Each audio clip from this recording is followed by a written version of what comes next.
I had the wonderful experience this week of falling off a ladder. I don't know if you've ever experienced that. Maybe you have. I don't recommend it. It's not a lot of fun. So I'm a little sore today if you hear me coughing or acting or sounding funny, or if I miss a word or I fall behind or something, you'll know why. I landed on something on my side here, so I bruised my ribs real bad. So if you ever had a bruised rib, you'll understand that it hurts your whole body and it hurts to move and to twist, and so be a little recovery. But bear with me, thank you. Today we come to a wonderful gospel lesson, one of 3 resurrection experiences that the Lord gave to us before his own. And this is the story of the widow of Nain. And I want you to notice some real special things about this particular instance of Christ that's recorded in the gospel here for us, because it tells the nature of who Jesus is and how important he is to us and for our salvation. So in Luke, it says, at that time, and that beginning is kind of odd. It really, there's other translations that say, all of a sudden, or, it just happened. That Jesus went to a city called Nain. In other words, he wasn't headed there, but he decided he wanted to go there.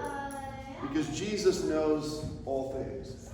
And you guys remember the story many times where Jesus knows the thoughts of the Pharisees when they're talking to him, or he knows what someone is thinking. Well, Jesus on this day knew that a man had just died who was the only child of a mother who had lost her husband. And in those days, when you were without a husband as a woman, you would probably become a beggar.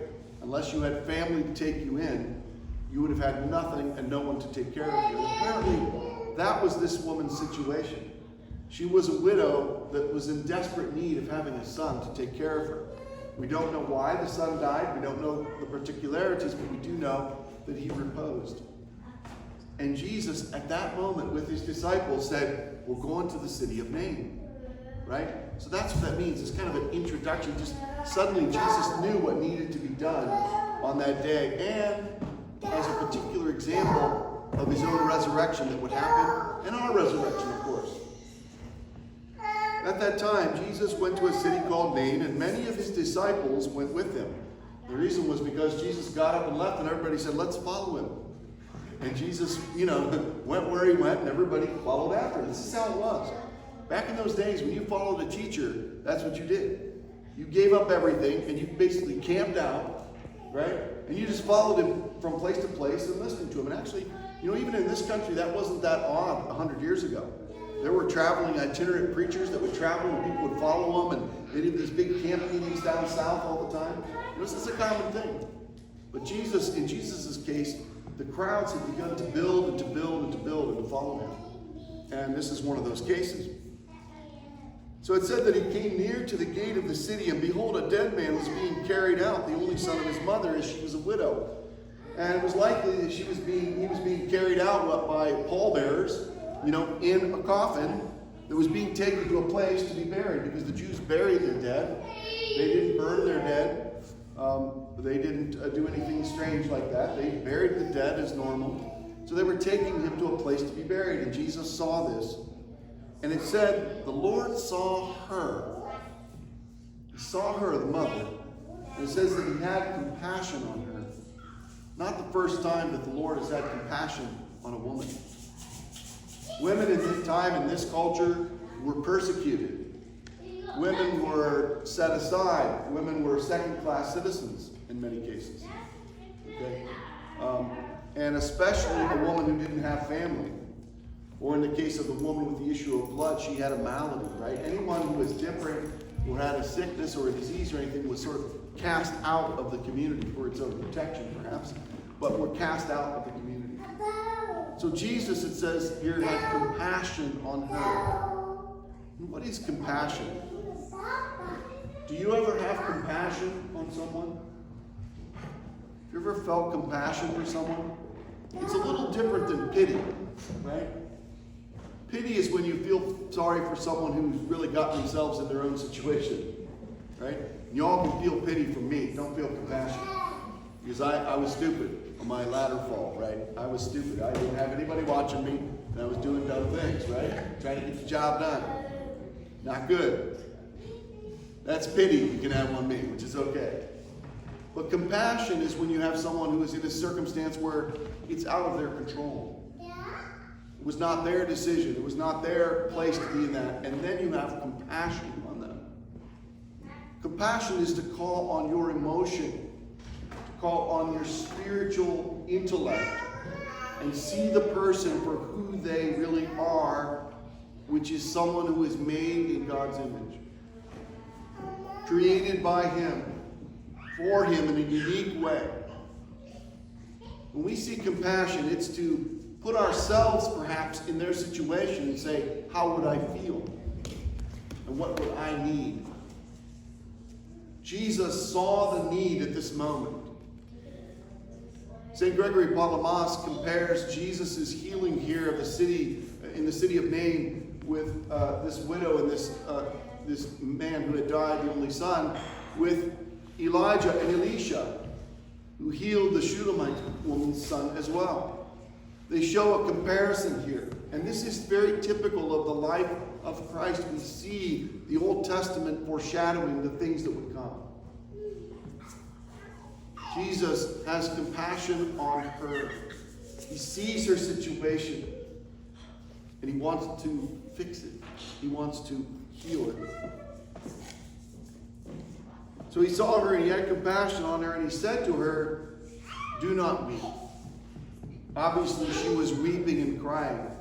You know that point when you take the coffin to the graveside is when the emotion starts to rise, because you realize that you're about to put them in the ground and they're going to be gone forever. And the emotion hits really hard. But He tells her not to weep. And then He comes over to the coffin and the pallbearers, and He reaches out with His hand and He touches the coffin itself.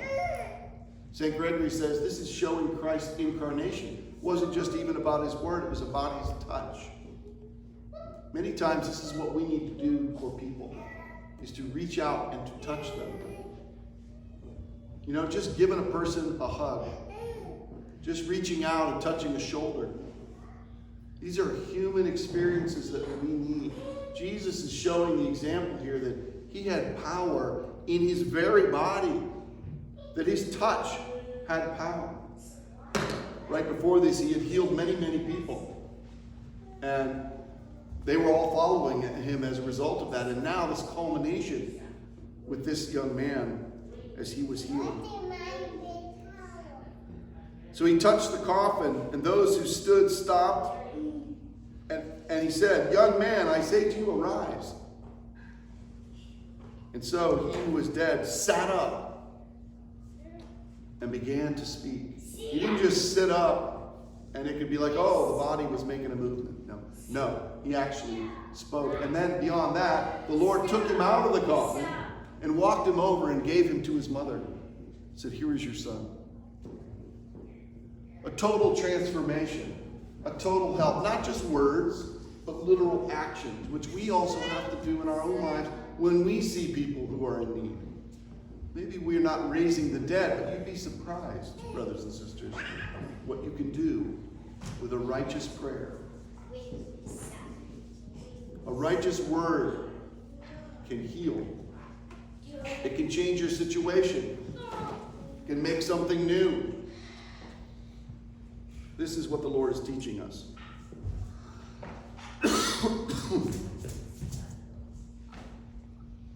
It says that fear came on everybody. You can imagine. You're going to a funeral and suddenly the funeral changes and it becomes a rejoicing.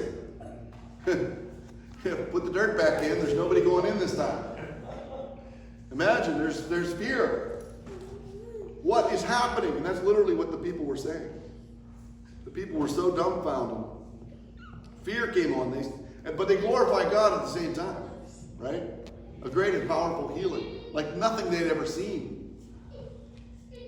Okay, not since Elijah. And there was nobody around for that. This was a huge crowd.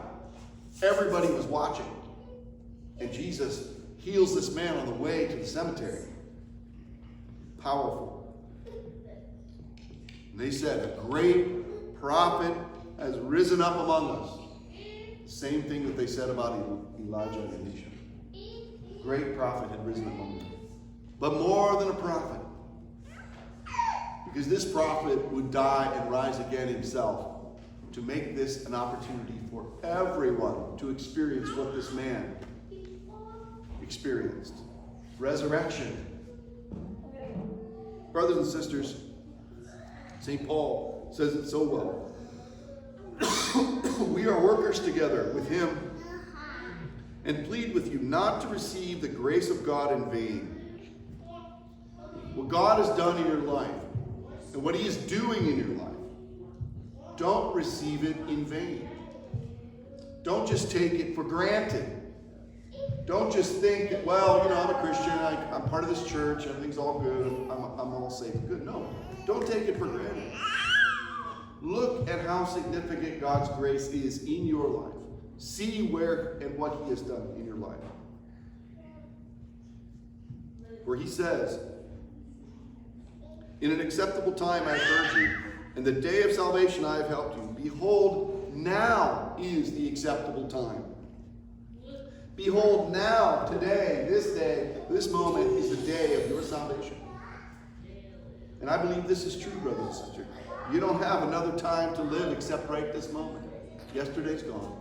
You don't know what tomorrow holds, but today is the day to live for God. Jesus gives us an example, a clear example of how to react in a situation. Show love, show kindness, reach out.